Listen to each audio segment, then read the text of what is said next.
चिदानंद भूमि में एक थोड़ी सी जगह में अरबों गायें इकट्ठा हो सकती है। ये चिदानंद भूमि का प्रभाव होता है, ये बुद्धिगत नहीं है। छोटी सी जगह दिखाई दे रही, लेकिन अरबों गायें उसमें आ जाएंगी और जगह कम नहीं होगी। अब सब गायें, गोपगण, सखागण जंगल में गाय चरा रहे थे। अचानक बांस के घर्षण से आग लग गई। इतना आग लगी कि चारों तरफ से वायु के प्रवाह से घिर गए। गाय, बछड़े, सखा, गोपगण सब ने प्रभु को पुकारा, क्योंकि सबके आश्रयदाता श्री कृष्ण है। हे कृष्ण, हम इस दावानल से भस्म हो रहे हैं, आप केवल आप ही बचा सकते हो। बड़ी बड़ी लपटें जंगल में और वायु के प्रवाह से चारों ओर से आग दौड़ती आ रही। भगवान ने एक शब्द कहा, तुम सब अपनी आंख मूंद लो। आंख मूंद लिया, बस अपने मुंह में पी गए सारी आग, ऐसे कि पूरी आग मुख में आ गई। ब्राह्मणोष मुखमासीद, जो भगवान के मुख से ब्रह्म रूप वेद प्रकट हुए, ब्रह्म भाव से युक्त ब्रह्म ऋषि प्रकट हुए, वहीं भगवान के मुख से अग्नि का भी प्रादुर्भाव है। मानो भगवान ने अग्नि के प्रादुर्भाव स्थान में स्थापित कर दिया, ऐसे किया, मुख में अग्नि आ गई। ये कोई व्यक्ति कर सकता है? भगवान अग्निदेव प्रचंड रूप दावानल के रूप में है, और एक क्षण में नौ किशोर अवस्था वाले प्रभु श्री कृष्ण उस अग्नि को पी गए। देखा कि शांत एकदम अग्नि, सब सखागण। एक बार ऐसे और मुंजा टवी में आग लग गई, मूंज के वन में। सबने पुकारा, भगवान ने कहा आंख मूंद लो, घबराओ मत।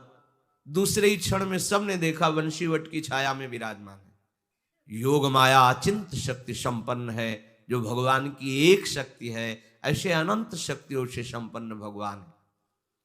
काली दह का एक बूंद पानी भी कोई पी ले तो तत्काल मर जाएगा, ऐसा विषैला जल था। बहुत बलशाली कालिया नाग अपने परिवार सहित रहता था। भगवान ने देखा कि प्यास से पीड़ित होकर के गोपगण और गौवें, बछड़े सब जल पिए मर गए। मर गए, जल का ऐसा प्रभाव विषैला था।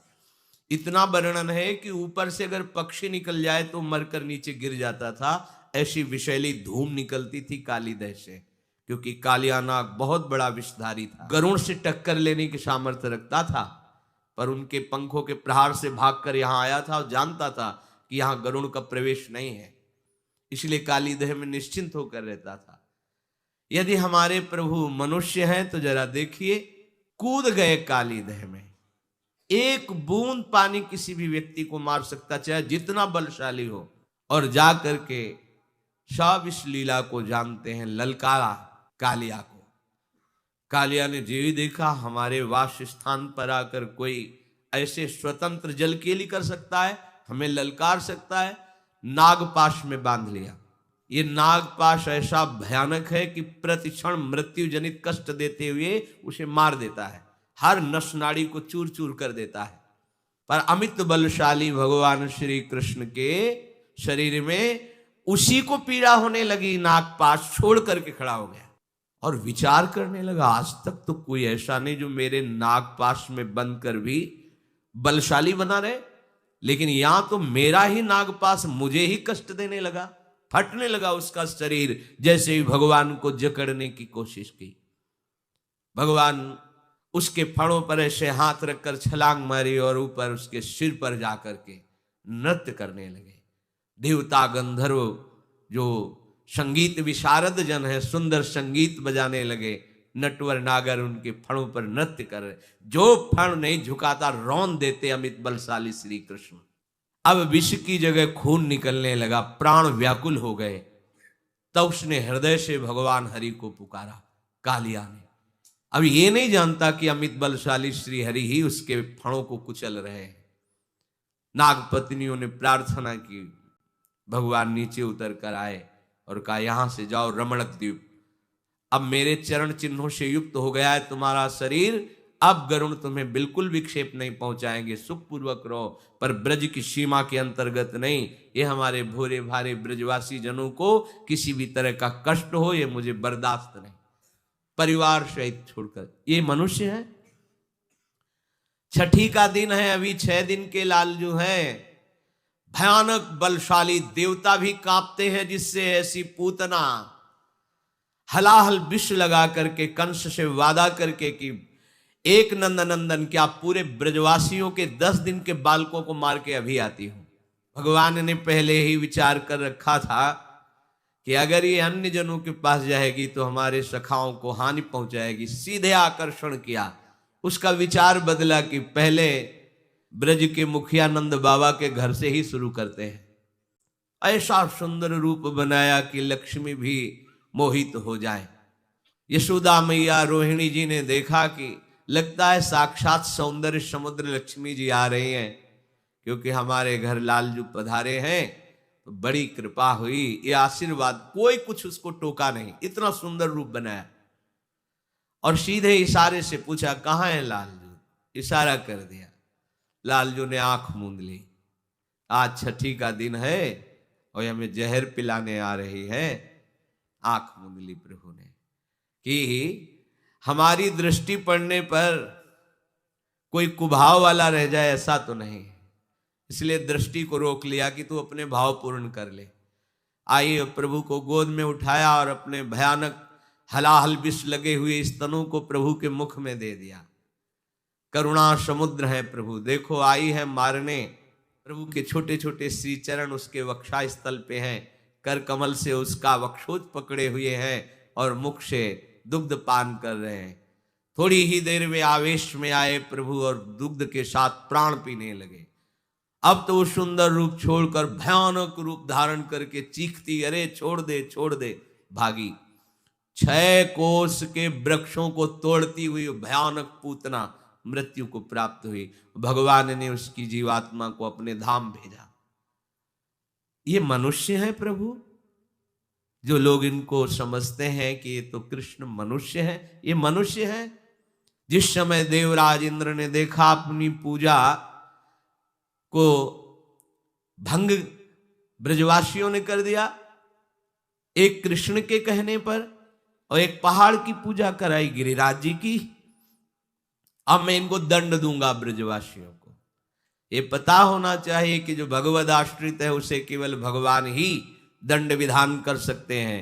अगर दूसरा कोई दंड विधान की सोचे तो वो दंड का अधिकारी हो जाता है।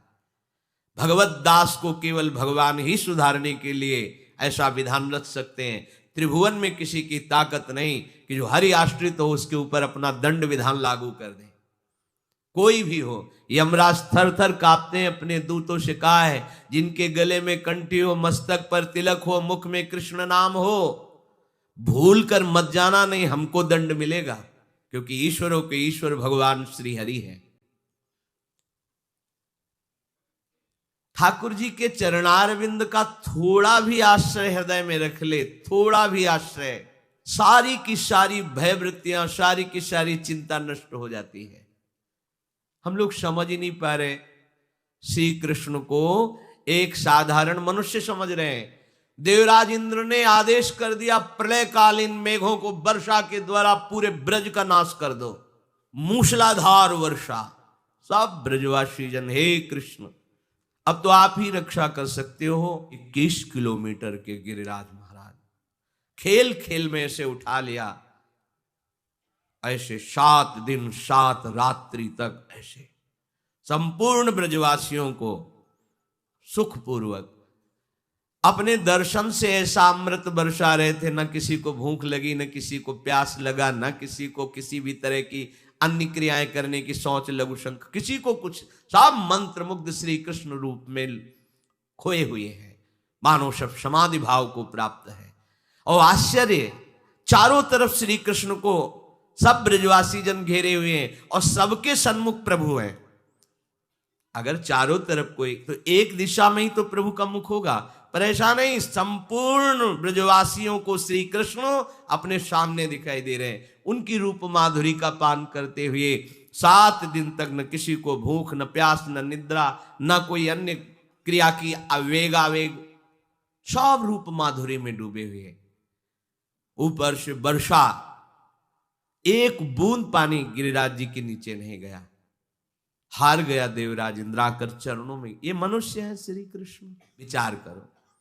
बड़े बड़े ऋषि मुनियों ने तपस्या करके भगवान को अपने प्रीतम रूप में चाहा, वेद की ऋचाएं प्रीतम रूप से भजी, वही आके गोपियां बनी और उन्हीं गोपियों को गलवैया देकर प्रभु वन विहार रास विहार। ये श्री कृष्ण मनुष्य है? इनकी मनुष्यकृत लीला है। बस ये जो बुद्धि माया के द्वारा अपहृत हो गई है, इसीलिए प्रभु श्री कृष्ण की इन महामहिम लीलाओं को सुनने के बाद, पढ़ने के बाद भी ये बात समझ में नहीं आती।